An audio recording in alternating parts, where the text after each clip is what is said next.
So చాలా రోజుల తర్వాత మళ్ళీ మన ఇద్దరం ఒక వీడియోలో కనిపిస్తున్నాం అవును కదా. ఈరోజు యాక్చువల్గా సరదా వ్యాఖ్య ఏంటంటే, మామూలుగా తల్లి కొడుకు కథలు చెప్తుంది, నేను కొడుకు తల్లికి కథలు చెప్తున్నాడు ఈరోజు. అందుకని కథలు పడుతున్నాను అనుకోకు, అందరికి ఉపయోగపడే అంశం. అవునులే. సో ఇప్పుడు మనుషులు ఎక్కువ ఇబ్బంది పడుతున్నది అతి ఆలోచన వల్లనే, అవును. Over thinking. సో ఈరోజు ఓవర్ థింకింగ్ అనే అంశం మీద ఇప్పుడు స్క్రీన్లో పక్కన ఒక పోస్టర్ ఉంటుంది, ఆ పోస్టర్ ఇదే. ఓవర్ థింకింగ్ చేయకు, లేదా అతిగా ఆలోచిస్తే తల వాచిపోతుంది. అట్లా. సో చేస్తే చెయ్యి, లేకపోతే చెయ్యకు, కానీ అతిగా ఆలోచించకనేది ఇప్పుడు నేను ఆచరిస్తున్న ఫార్ములా. అయితే ఆలోచన గురించి అన్నావు కాబట్టి కొందరు ఉట్టుట్టి దానికి ఇక్కడ శుభ్రంగా లేదని, అక్కడ అది లేదని, ఇక్కడ దాని గురించి ఆలోచిస్తుంటారు. లేకపోతే మనుషుల వల్ల ఏదైనా అతిగా ఆలోచించు, దేని గురించి అతిగా ఆలోచించు. ఒక మాట అంటే రోజులు ఆలోచించడం, నన్నానే కదా అని తొందరగా దాన్ని వదిలేస్తే కూడా ఆలోచన మాయమైపోతుంది అని నేను అనుకుంటున్నాను. నాకైతే అట్లే మాయం. కరెక్టే. ఇప్పుడు మనం దాన్ని ఓన్ చేసుకొని మన జీవితంలో ఆచరించి చూడాల్సిన అంశం ఇది. సో అతిగా ఆలోచించొద్దని చెప్పి మనం ఆలోచిస్తున్నాం అనుకో, అది హిపోక్రసీ అవుతుంది.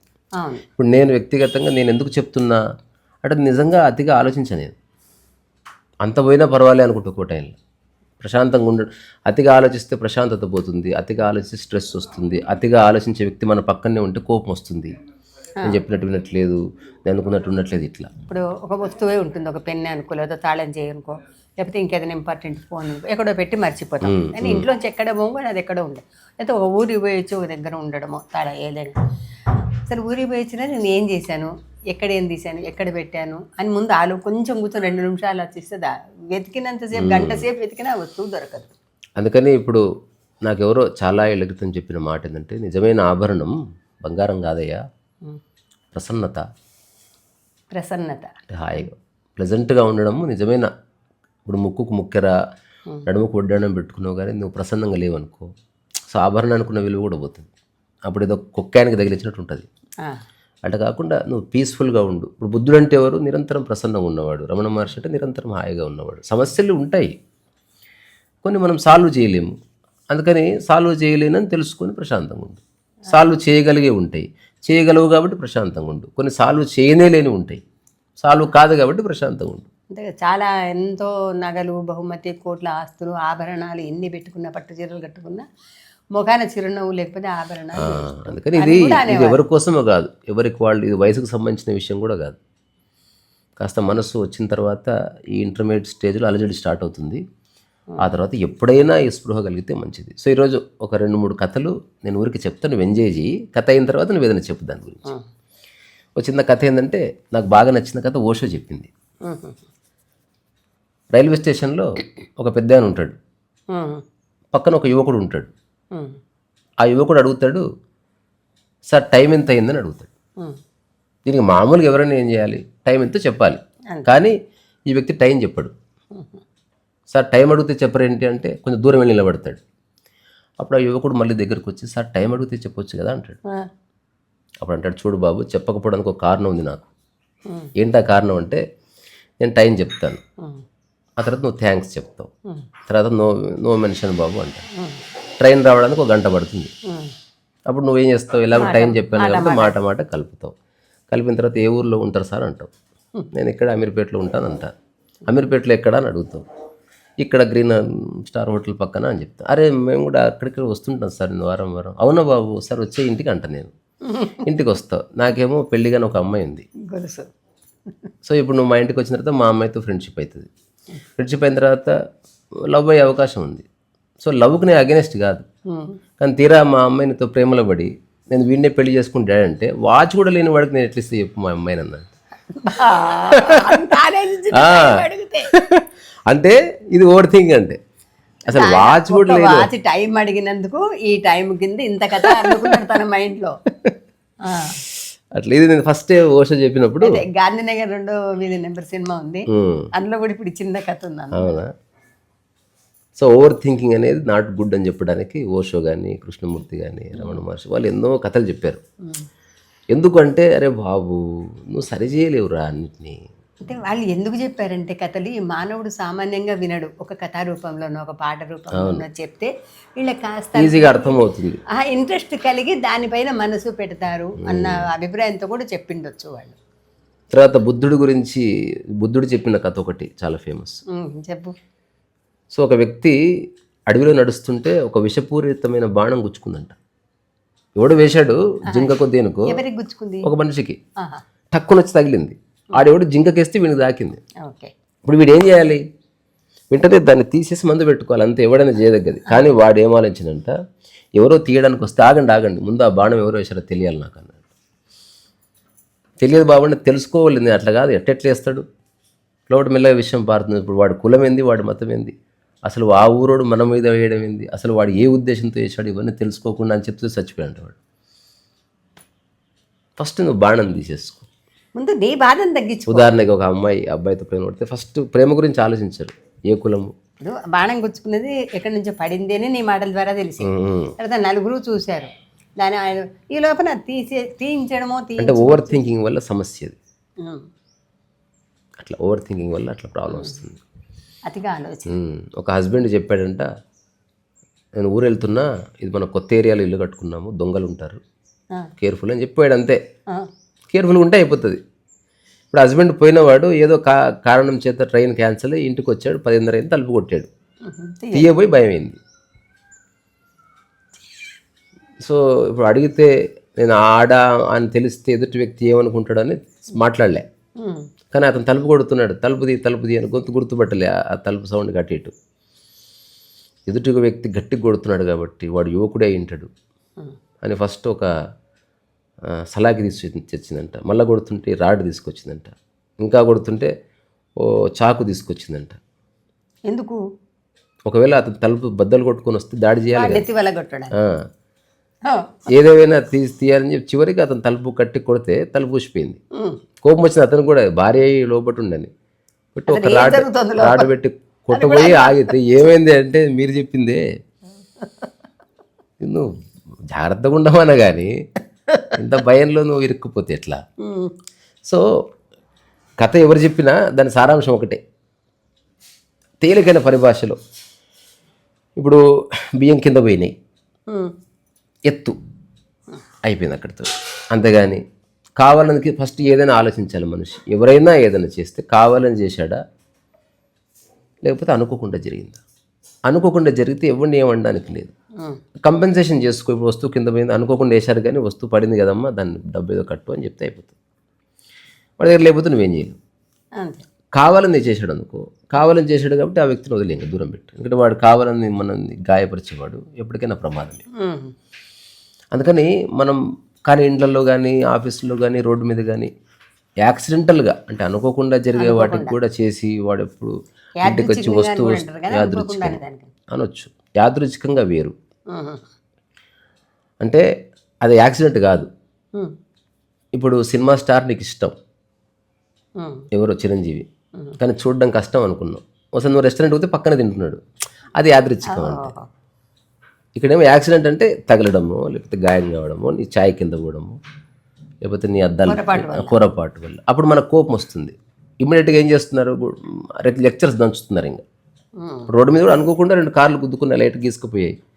అసలు ఇది అనుకోకుండా జరిగిందని తెలుసుకొని ఒకరికొకరు సర్ది చెప్పుకొని, అరే మీ కారు కొంచెం ఖరాబ్ అయింది సార్, 1000 రూపాయలు, ఎలాగో లాస్ట్ కొట్లాడిన తర్వాత కూడా డబ్బులు ఇవే అంటాడు కదా, అదే ఎక్స్ప్లెయిన్ చేస్తే జనాలు ఇస్తారు. ఇక్కడ ఉప్పాలగూడలో పెద్ద గొడవ అవుతుంటే కొట్టుకుంటున్నారు, హస్బెండ్ చాలా ఆవేశపడుతున్నాడు, భార్య ఎవరికి చెప్పుకోవాలో అర్థం కావట్లేదు. ఆ కారులో వచ్చిన ఆయనకి వైఫ్ ఉంది, ఆమె భయపడుతుంది.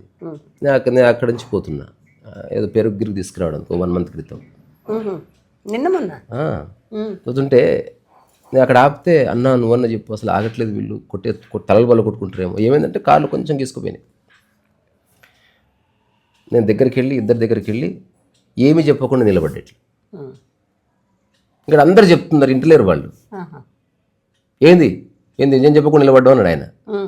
వింటా అంటే చెప్తా నేను, ఇది అనుకోకుండా జరిగిందా, కావాలని గుద్దాడా. మొట్టమొదటిసారి ఆలోచించాడు అతను. అనుకోకుండా తగిలితే గొడవ పడేందుకు, ఏమైనా డ్యామేజ్ అయితే డబ్బులు ఎక్స్చేంజ్ చేసుకోండి, ఫోన్ నెంబర్లు తీసుకోండి, చూడు భార్యలు ఎంత భయపడుతున్నారు చూస్తున్నారు అసలు వాళ్ళ దిక్కు. అనుకోకుండా గుద్దింది కారు, కానీ మీరు అన్కాన్షియస్గా గొడవ పడితే భార్యకి డిస్టర్బ్ అవుతుంది, ఆ భార్య డిస్టర్బ్ అవుతుంది.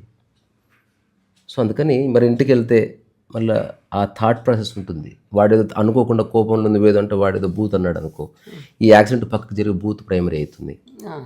మళ్ళీ అది అతి ఆలోచనకు వస్తుంది. ఏదేమైనా వాడిని చూడాలి, వాడు అంత చూడాలంటది మైండ్. అందుకని యాక్సిడెంటల్గా జరిగిందని మీరు ఇద్దరు అంటున్నారు కాబట్టి కాంపెన్సేట్ చేసుకోండి. ఏముంది, ఇద్దరికి కొంచెం కొంచెం గీసుకుపోయి ఎవరొకరు ఏమి ఇచ్చుకోకుండా సరే ఏముంది అన్న ఇట్లా చూసి ఓకే రైట్ బై అని వెళ్ళిపోయారు కారుకి. ఆ ఇద్దరు వైఫ్స్ వచ్చి థ్యాంక్స్ అన్నా అని చెప్పిపోయారు. అంటే మనిషికి అన్కంట్రోలబుల్ కోపం రావాలి, కానీ అందులో ద్వేషం ఉండకూడదు. కోపం వస్తుంది, ఇప్పుడు ఉద్యమాలు చేసే వాళ్ళకి కోపం వస్తుంది కదా, కానీ అందులో ద్వేషం అస్సలు ఉండకూడదు అనమాట. సో ఇది చాలామంది గొప్ప గొప్ప మేధావులు కానీ థింకర్స్ కానీ ఈ అతి ఆలోచన గురించి మాట్లాడని జ్ఞాని లేడు. అతిగా ఆలోచించొద్దు అని చెప్పని ఫిలాసఫర్స్ లేరు, అందరూ చెప్పారు. దానికి కారణం ఏంటంటే దానివల్ల సమస్య ఉంది. ఉంది సమస్య, కాలంలో పెద్ద సమస్యనే ఉంది. మానసికంగా కూడా దెబ్బతింటారు. తలలో కూడా ఆలోచన వల్ల ఏమైతుందంటే తల నరాలు గుంజడమో కళ్ళు గుంజడమో. స్కూల్లో కాలేజీలో ఉన్నప్పుడు అతిగా ఆలోచించి పిల్లలు ఆలోచిస్తే మెడలు కళ్ళు ఇవన్నీ నరాలు చెట్లు చచ్చిపోయాడు ఆయన. సో ఒక జన సామెత ఏంటంటే ఆలోచన అన్నది ఒక మంచి సేవకుడు కానీ ఒక ప్రమాదకరమైన యజమాని. సో ఆలోచన నీ యొక్క సేవకుడుగా పెట్టుకో, నీ యజమానిగా పెట్టుకో, అది నేను చంపేస్తుంది. తర్వాత నువ్వు నడవాల్సింది రోడ్డు మీద, నీ బుర్రలో కాదు. నువ్వు పని చేయాల్సిన చేతులతో, మైండ్తో ఎక్కువసేపు చేయి. ఇప్పుడు పెయింటింగ్ వేయాలనిపించింది, నెక్స్ట్ పెయింటింగ్ వేయి, అంతేగాని దాన్ని కొంచెం తెలుసుకొని కొంత చేస్తే మళ్ళీ ఇంకో థాట్ వస్తుంది, మళ్ళీ చేస్తే అట్లా ఒక సంవత్సరంలో ఒక ఐడియా వస్తుంది. కానీ అట్లా కాకుండా పెయింటింగ్ వేద్దాం అనుకుంటున్నా కానీ నాకు సహాయం చేసలు ఎవరు వస్తే ఏదో వేయాలనుకుంటున్నా అయితే అట్లా. తర్వాత దీని గురించి ఒక మంచి అనాలజీ ఉంటుంది. ఓవర్ థింకింగ్ ఎటువంటిదంటే మన ఇంట్లో ఊగే కుర్చీ ఉంటుందా, ఇట్లా కూర్చొని ఊగుతారు, ఇట్లా రాకింగ్ చైర్. ఈజీ చైర్ వేరు, రాకింగ్ చైర్ ఇట్లా చక్రాలు కింద చక్రం ఉండి. సో ఈజీ చైర్లో కూర్చొని 50 ఏళ్ళు ఊగినా ఎక్కడికి పోవును. ఆ ఈజీ చైర్, ఆ రాకింగ్ చైర్ అతి ఆలోచన అనమాట. నువ్వు ఎంత ఆలోచన చేసినా అది వచ్చేది ఏమి ఉండదు. అందుకని ఈ థాట్ ప్రాసెస్ లేదా ఓవర్ థింక్ అనేది ఒక రాకింగ్ చైర్ లాంటిది.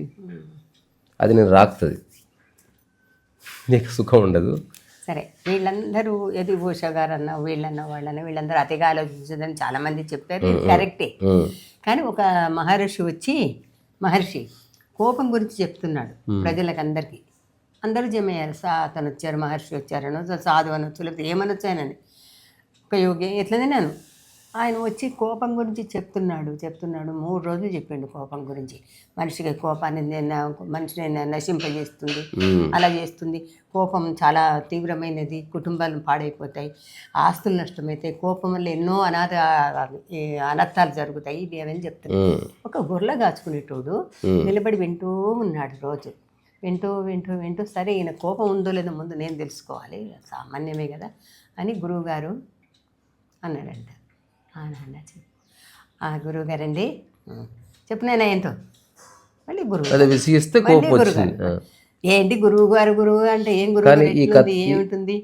ఈ కథలో ఒక అందం ఉంది. యాక్చువల్గా సగమే చెప్పారు కథ ఇది. సో ఆ గురువు గారు కరెక్టే, విసిగిస్తే దౌడ బలగొట్టాలి కూడా. నువ్వు ఎంటర్టైన్ చేయకూడదు, అబద్ధం అది. కోపం రావద్దు అంటే దాని అర్థం ద్వేషపూరితమైన. ఇప్పుడు ఆధ్యాత్మిక పరంగా కోపడద్దు అంటే గురువులందరూ కోపడ్డ వాళ్ళే. కోపడడం కాదు, కొట్టిన వాళ్ళు ఉన్నారు. కానీ నీ లోపల ద్వేషం ఉందా, ప్రతీకారంతో ఏమైనా చేస్తున్నావా, గతం తాలూకా ఛాయల్లో ఏమైనా చేస్తున్నావు, చాలా ఇంపార్టెంట్ అమ్మా. కోపం ఉండొద్దంటే యు ఆర్ డెడ్. అంటే కోపం నాకు రాదు అని చెప్తున్నాడు కదా ఆయన. అది కథ కాబట్టి కథపరంగా ఓకే, బట్ కోపం ఖచ్చితంగా వస్తుంది. నువ్వు మనుషులతో పనిచేసినా ఏదో సందర్భంలో వస్తుంది కోపం. అంటే నీ యొక్క అసహనాన్ని ప్రకటిస్తున్నావు. ఏంది ఇట్లా చేస్తున్నావు నువ్వు? నేను పెయింటింగ్ వేస్తే ఎందుకు రా ముట్టుకుంటున్నావు, చదువుకుంటే ఎందుకు రా లైట్ వేసినావు, బంద్ చేయిపో, అవులగా ఇది వేరు. కానీ అందులో ప్రతీకార ఇచ్చ ఉందా? నువ్వు ఒక వ్యక్తిని కావాలని ఏదో ఒకటి దొరికించుకుని తిట్టాలని గురించి మాట్లాడుతున్నాడు ఆయనకు అనిపించి ఆ విధంగా. కానీ నిజమైన గురువులు, నా చిన్నప్పటి కథ ఇది, పుస్తకంలో వచ్చింది, చందమామలోనూ బాలమిత్రలోనూ. ఎన్నోసార్లు చదివినాను అది నేను. ఉమ్. అంటే ఇంకా ఆ తర్వాత అర్థమైంది, కదా యా. మెదడుకు పట్టిపోయింది అనమాట. మొత్తం ఉందో లేదో కానీ ఉన్నంత అందుకే వరకు చివరిగా ముగించే ముందు ఒక 5-6 సింపుల్ స్టేట్మెంట్స్ ఎవరికి వాళ్ళు ఆలోచించుకోండి. కడుపు ఎట్లయితే ఖాళీగా ఉంచుకుంటావో మెదడు కూడా ఖాళీగా ఉంచుకో ఎవ్రీడే. ఎట్లా అన్న తర్వాత గుర్తుపెట్టుకో. రెండవది, ఏదైనా విషయం గురించి నీకు అవగాహన లేకుండా నువ్వు ఆచరించకుండా విశ్లేషించే రైట్ నీకు లేదు. ఉదాహరణకి పాలిటిక్స్ గురించి ఎవరో మాట్లాడుతున్నారు, పక్కన కూర్చొని సుత్తేయకు. నువ్వు చెప్పవలసింది నాకు పాలిటిక్స్ తెలియదండి అని చెప్పి పక్కన కూర్చో. అదే చింతకాయ పచ్చడి గురించి అడుగుతున్నారు, నీకు అది అనుభవం ఉంది, ఇప్పటికీ 100 సార్లు నూరావు. అట్లా కాకుండా ఇట్లా నూరితే బాగుంటుందని ఒక సలహాగా చెప్పు, విశ్లేషణ చేయి. కానీ నీకు అనుభవం ఉన్నది, నువ్వు ఆచరించింది, అది మాత్రమే నువ్వు విశ్లేషణ చేయాలి. రెండోది, విశ్లేషణ చేసింది నీకు ఉపయోగపడాలి. టైంపాస్ కోసం విశ్లేషణ. ఇప్పుడు మనం ఇది చెప్పాము, నిజంగా నేను కానీ నువ్వు కానీ మన ఇంటి సభ్యులు కానీ అందరూ ఆచరిస్తున్నారు. ఇప్పుడు మన ఇల్లు చాలా ప్రశాంతంగా ఉంటుంది. అప్పుడప్పుడు నేను నీ మీద కోపడ్డాను ఈరోజు అనుకో, కానీ అందులో ద్వేషం లేదు. చిన్న ఏందమ్మా ఊకే అంటే ఆడియన్స్ చెప్తున్నా, అంటే నటన వద్దు. లోపల అలా రగిలిపోయి బయటికి ప్రశాంతంగా ఉండకు. కోపం వస్తే కోపాన్ని వ్యక్తపరచు, అందులో తప్పేమీ లేదు. కోపం అంటే ఎదురుగాలి అట్లా. ఆ తర్వాత లాస్ట్ ఈ భాష అని, do not seek to follow in the footstep of wise, seek what they sought. అంటే నువ్వు ఊరికి గుడ్డిగా అనుసరించకుండా నువ్వు దాన్ని ఆచరించి అది అనుసరణయోగ్యమైతేనే చూడు. బ్లైండ్ ఫెయిత్ వద్దు. ఇప్పుడు నేను ఓవర్ థింకింగ్ ఉంది, కథలు చెప్పి నేను ఆచరిస్తున్నది. నెక్స్ట్ ఇట్లా పెయింటింగ్ వేసాం కదా, అట్లా ఒక పెయింటింగ్ వేస్తా రేపు. అందులో ఏముంది, ఏదైనా సరే చేస్తే చెయ్యి, చెయ్యకపోతే చెయ్యకు. ఏమిటి లాభం? అది వదిలే, అది కాదు నేను చెప్పేది. ఏదైనా చేస్తే చెయ్యి, లేకపోతే చెయ్యకు. ఈ రెండు మంచివే, కానీ ఆలోచిస్తూ మాత్రం ఉండకు. ఉదాహరణకి ఎవడో డబ్బు అడిగాడు, ఇస్తే ఇయ్యి, లేకపోతే ఇయ్యకు. కానీ అడిగిండు పాపం, ఇద్దాం అనుకున్నా కానీ ఇంకా నా తాను లేకపోయే అని మళ్ళీ ఫ్రెండ్కి ఫోన్ చేసి ఏమనుకోకురా అని చెడగొడుతున్నాను.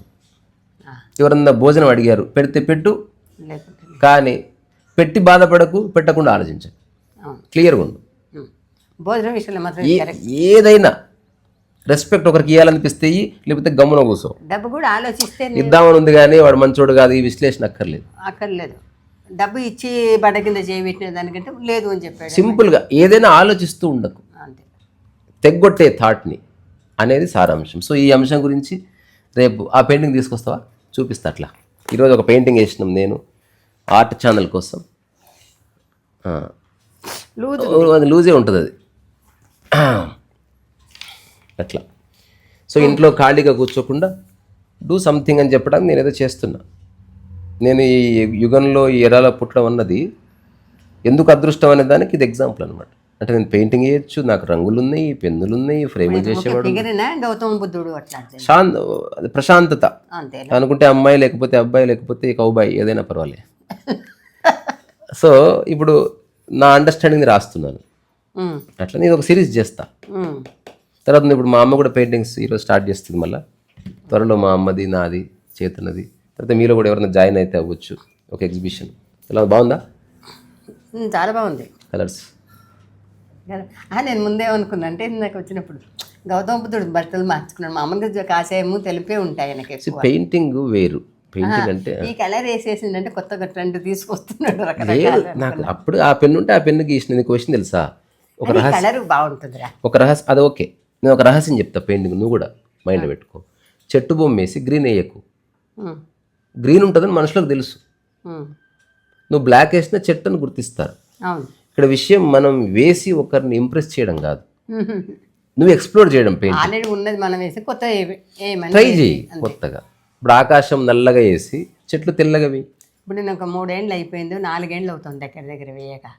కొంచెం నాకు మళ్ళీ క్లూ ఇవ్వాలి. వస్తుంది, అదే ఇస్తాను. అంటే మనం రకరకాల నేను సంసారంలో ఉండి ఇప్పుడే ఫ్రీ అయినా. అంటే నేను మళ్ళీ ఫ్రీ నేను ఒక్కడిని చేస్తున్నా. సో ఇప్పుడు మళ్ళీ అందరినీ మళ్ళీ పనులు ఎలా దాన్ని చేయాలి అనేది మైండ్ లో పోలేదు. క్లాస్ అయితే పోలేదు నాకు. నువ్వు ఇచ్చిన క్లాసు, నువ్వు నేర్పినంత ఉంది. ఏది ఎక్కడ వేయాలి, ఎలా వేయాలి అని చాలా కష్టపడి నేర్పావు కదా. అంటే ఎంత ఓపికతో నేర్పావు, కష్టపడలేదు, ఓపికతో నేర్పావు. ఆ ఓపికతో నేను కూడా వేశాను. ఓపికకి నా చిహ్నంగా చాలా ఉన్నాయి. ఇంకా ఉండాలి, ఇంకా వేయాలి అనేది. ఉట్టి కూర్చొని ఆ ఫోన్ చూసుకుంటూ అవి చూసుకుంటూ ఇవి చూసుకుంటూ వద్దు, కాసేపు కొత్తగా చేద్దాము. అలాగే. సో ఒకసారి మన ఛానల్ మెంబర్స్ అందరికీ ఒకసారి హాయ్ చెప్పు నీ తరఫున. యూట్యూబ్ ఛానల్ వాళ్ళందరికీ కూడా హాయ్. సో అట్లా సో మీరు కూడా కాసేపు ఇప్పుడు మా అమ్మతో స్పెండ్ చేయడానికి ఇప్పుడు నేను మళ్ళీ ఈ మార్గం మళ్ళీ అనిపించింది. అంటే ఊరికే మాట్లాడే టైం లేదు నాకు, సుత్తేయలేదు, నాకు వస్తలేదు సుత్తేయడం, నాకు వస్తలేదు. ఇప్పుడు నాలో గాసి వెళ్ళిపోయింది. అంటే వాడేమన్నాడు నన్ను వచ్చి కూర్చొని ఏం చేస్తావు, అమ్మ ఆరోగ్యం బాగుందా, అందుకని అది అర్థమైంది. ఇంతకు మంచి చూడు ఇప్పుడు మనం మాట్లాడుకున్నాము, ఒక వీడియో కూడా చేసాము, అదో పెయింటింగ్ గురించి మాట్లాడుకున్నాం, ఇది కరెక్ట్. సో అందుకని అప్పుడప్పుడు మళ్ళీ మా అమ్మతో కూర్చొని నేను సరదాగా మాట్లాడతాను. మీరు కూడా మీ అమ్మలతో కూర్చొని చక్కగా మాట్లాడండి. ఎవరి గురించి కాదు, ఊరికే అట్లా బాగుంటుంది. పిచ్చాపాటని మాట్లాడుకోవచ్చు, ఏదైనా ఇంకేదైనా ఆలోచనల ఇంకోటి అన్ని గురించి ఇప్పుడు మనమే చెప్పాలని కాకుండా అమ్మని అడగండి, పచ్చడి ఎలా దంచాలి, నాకు ఏదైనా వంట నేర్పించు అంటే ఏదో కమ్యూనికేషన్ పెట్టుకోండి అనేది సారాంశం.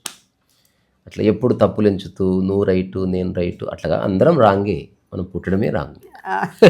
అట్లా అనుకుంటే అందుకని అల్టిమేట్ రాంగ్ జరిగింది. ఊరికూరికే చిన్న ఉదాహరణకి ఇల్లే తప్పు అయింది అనుకో, దాంట్లో గోడ తప్పు అయితే ఎవడు పట్టించుకుంటాడు? ఇల్లే తప్పు డిజైన్ అయిపోయింది, ఇంకా దాంట్లో కిటికీ క్రాస్ ఉంటే క్యా ఫరక్ పడుతుంది, ఇల్లే తప్పు ఇంకా కిటికీదే ఉందిలే అంటారు. అట్లా మన జీవితంలోనే మన రకరకాల విషయాల వల్ల తప్పుడు అవగాహనలు వచ్చాయి. అందుకని అంగీకరిద్దాం, సరే అప్పుడప్పుడు తెలుసు తెలియక తప్పు చేస్తారు అవి వచ్చినాయేమో అనుభవించామేమో, కానీ సాధ్యంతో బయటపడుతూనే ఉన్నా పడాలి అది. సో ఇది ఈరోజు అతి ఆలోచన, ఓవర్ థింకింగ్, ఏమంటారు జాదా సోచన, అతిగా ఆలోచన రెండు ఉన్నాయి. లాస్ట్ మాట చెప్తే ఇది పరిపూర్ణమవుతుంది. అతిగా ఆలోచించాలి. ఎప్పుడు నువ్వు ఏదన్నా సృష్టిస్తున్నప్పుడు ఆచరిస్తూ చేసే అతి ఆలోచన అందంగా ఉంటుంది. ఏమి చేయకుండా అతిగా ఆలోచిస్తే తలకి నొప్పి అవుతుంది. ఉదాహరణకి రాకెట్ తయారు చేసిన వాడు అతిగా ఆలోచిస్తారు. ఇప్పుడు నేను పుస్తకం అతిగా డైరెక్షన్గా ఆలోచిస్తాను, పిచ్చి పిచ్చికి కాదు.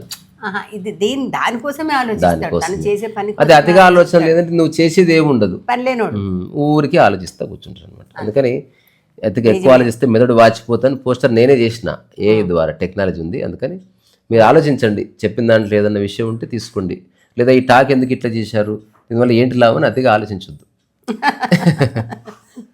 ఓకే, మంచిగా ఉందా బెటర్ ఫ్రేమ్? మా ఫణిగాడు చెప్పిన స్టేట్మెంట్ ఉండదు ప్రస్తుతానికి. ఎవడైనా బతుకున్నప్పుడు ప్రేమలో బందీ కావాల్సిందే, చచ్చిపోయిన తర్వాత ఫ్రేమ్లో బందీ కావాల్సిందే అని. ఎవరు చెప్పారు? మన పనిగాడు. మన పని ఆ రోజుల్లో. ఓకే బేటా, ఎట్లా కనిపిస్తుంది పెయింటింగ్? అద్భుతంగా ఉందా? ఓకే. తర్వాత అనౌన్స్ చేసేసిన ఆల్రెడీ. నాయనమ్మది మనవరాలు ఇద్దరిది కలిసి ఎగ్జిబిషను. నేను కూడా దూరుతా, మధ్యన టైసన్ దూరుతాడు, ఇంకో 5-6 మంది దూరుతారు. బట్ మెయిన్లీ ప్రిడామినెంట్లీ మీకు 2 వాల్స్ ఇచ్చేస్తాం, మిగతా 2 వాల్స్ మేము అందరం కలిసి పెట్టుకుంటాం. అట్లా సరే, బాయ్ చెప్పమ్మా.